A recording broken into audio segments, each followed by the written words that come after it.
معززو د اختر د لمانځه مختصره طریقه چې ډېر ورونه د دې غوښتنه کوي.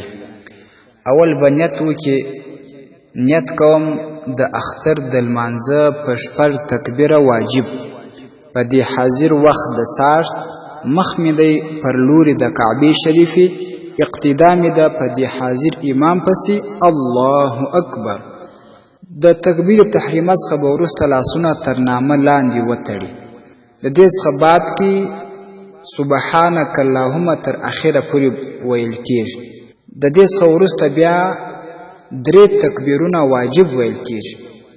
د هر تکبیر سره به لاسونه غوږونو ته پورته کوي، بیا به ایله کوي، لاسونه به یې ځوړند وي، لاسونه بیا تر نامه لاندې نه نیول کېږي. د 2 تکبیرونو تر مابین به دومره سکوت کوي چې تقریبا 3 تسبیحات پکښې ویل کېږي. دومره اندازه به سکوت کوي، بیا به بل تکبیر ته لاسونه پورته کوي. د 3م تکبیر څخه وروسته به بیا لاسونه تر نامه لاندې وتړي، نو بیا به امام قرأت شروع کړي. مقتدیان به بیا سکوت اختیاروي، پټه خوله به وي. امام به سورة الفاتحه او قرأت ووایي، د هغه وروسته به رکوع ته ولاړ شي، بیا به سجدې وکړي. د سجدو څخه وروسته به بیا 2م رکعت ته راپورته شي.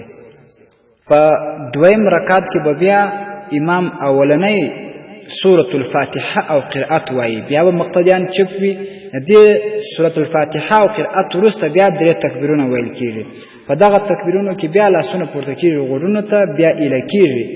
په 4م تکبیر کې چې کله رکوع ته ځي لاسونه نه پورته کېږي.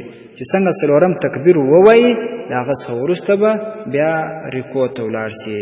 دغه د لمانځه مختصره طریقه وه چې الفتاوی الهندیه اول جلد 150 صفحه هغې کې نقل وه.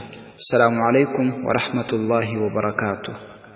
ستاسې د اسلامي پوښتنو جوابونکی مفتي حکیم الله صابر الحنفي صاحب.